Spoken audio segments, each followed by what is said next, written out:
मानगढ़ धाम को राष्ट्रीय शहीद स्मारक घोषित नहीं किए जाने के मुद्दे पर आदिवासी अंचल में सियासत तेज हो गई है। कांग्रेस के वरिष्ठ नेता एवं पूर्व कैबिनेट मंत्री महेंद्रजीत सिंह मालविया के नेतृत्व में मानगढ़ धाम पर विरोध प्रदर्शन किया गया। इस दौरान कांग्रेस कार्यकर्ताओं और बड़ी संख्या में आदिवासी समाज के लोगों ने केंद्र सरकार के खिलाफ नाराजगी जताते हुए मानगढ़ धाम को राष्ट्रीय शहीद स्मारक घोषित करने की मांग दोहराई। मालविया ने कहा कि मानगढ़ धाम केवल राजस्थान ही नहीं बल्कि पूरे देश के आदिवासी समाज की आस्था और बलिदान का प्रतीक है।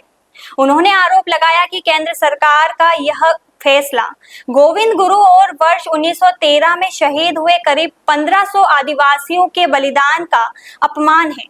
उन्होंने कहा कि आदिवासी समाज की भावनाओं की लगातार अनदेखी की जा रही। पूर्व मंत्री ने भारत आदिवासी पार्टी के सांसद राजकुमार रोध पर भी निशाना साधते हुए कहा कि स्थानीय सांसद होने के बावजूद उन्होंने संसद में मानगढ़ धाम को राष्ट्रीय शहीद स्मारक बनाने की मांग प्रभावी ढंग से नहीं उठाई। उन्होंने आरोप लगाया कि अब जनता उनकी राजनीति को समझ चुकी है और आने वाले पंचायती राज चुनाव में इसका जवाब देगी। मालविया ने कहा कि साधु संतों और आदिवासी समाज के साथ मिलकर आंदोलन जारी रहेगा। उन्होंने दावा किया कि जब तक केंद्र सरकार मानगढ़ धाम को राष्ट्रीय शहीद स्मारक घोषित नहीं करती, तब तक धरना और विरोध प्रदर्शन जारी रहेगा।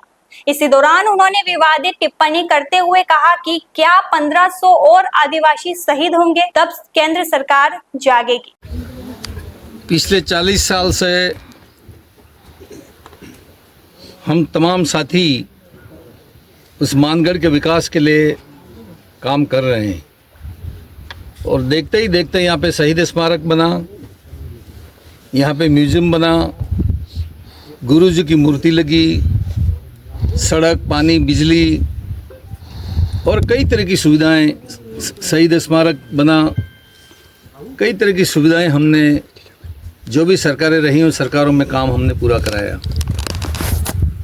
कुछ समय पहले देश के प्रधानमंत्री जी मानगढ़ के ऊपर पधारे, राजस्थान, गुजरात और मध्य प्रदेश के मुख्यमंत्री भी पधारे, माननीय गवर्नर साहब भी पधारे और उसके बाद देश के राष्ट्रपति मुर्मू देवी जी महामहिम वो भी मानगढ़ पधारे। इस क्षेत्र के साधु संत, भक्तजन और आम आदमी के मन में ये भावना थी कि जब देश के प्रधानमंत्री जी और 3 मुख्यमंत्री जी यहाँ पे आ रहे हो, राष्ट्रपति जी यहाँ पे आ रहे हो, तो निश्चित रूप से ये राष्ट्रीय स्मारक घोषित होगा। और 1500 हमारा जो पूर्वज था वो अंग्रेज़ों की गोलियों से यहाँ पे भून दिया गया, उनको राष्ट्रीय स्मारक बनने से श्रद्धांजलि मिलेगी। आज भी उनका परिवार यहाँ पे जिंदा है, उनको बड़ा गर्व होगा कि हमारे पूर्वजों ने अपने प्राणों को निछावर किया देश की आज़ादी के लिए। आज हमको राष्ट्रीय स्मारक का एक दर्जा मिलेगा, लेकिन प्रधानमंत्री जी के मुख से हम सुनेंगे और हजारों की संख्या में जनता यहाँ पर पार्टी से ऊपर उठकर साधु और संत यहाँ पे आए थे, लेकिन प्रधानमंत्री जी इस बात को मुखर कर गए और राष्ट्रीय स्मारक घोषित नहीं किया। इसी तरह से महामहिम राष्ट्रपति जी आए, तब भी हमको उम्मीद थी और राष्ट्रपति जी तो हमको ज़्यादा उम्मीद थी क्योंकि हमारे आदिवासी परिवार से थी, लेकिन तब भी राष्ट्रीय स्मारक को घोषित करने के संबंध में कोई बात यहाँ पर निकल के नहीं आई।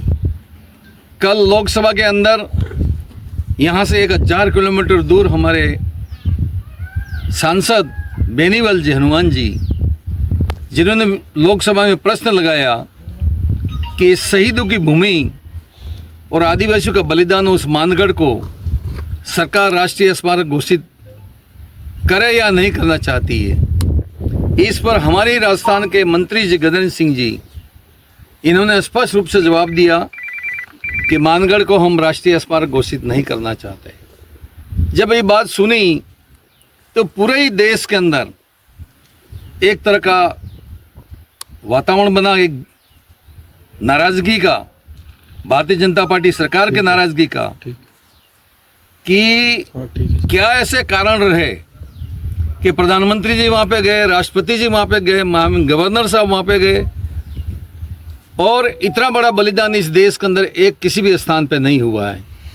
जलियांवाला बाग कांड हुआ वो इसके बाद हुआ, लेकिन आज जलियांवाला बाग का नाम इतिहास के पन्नों पे है।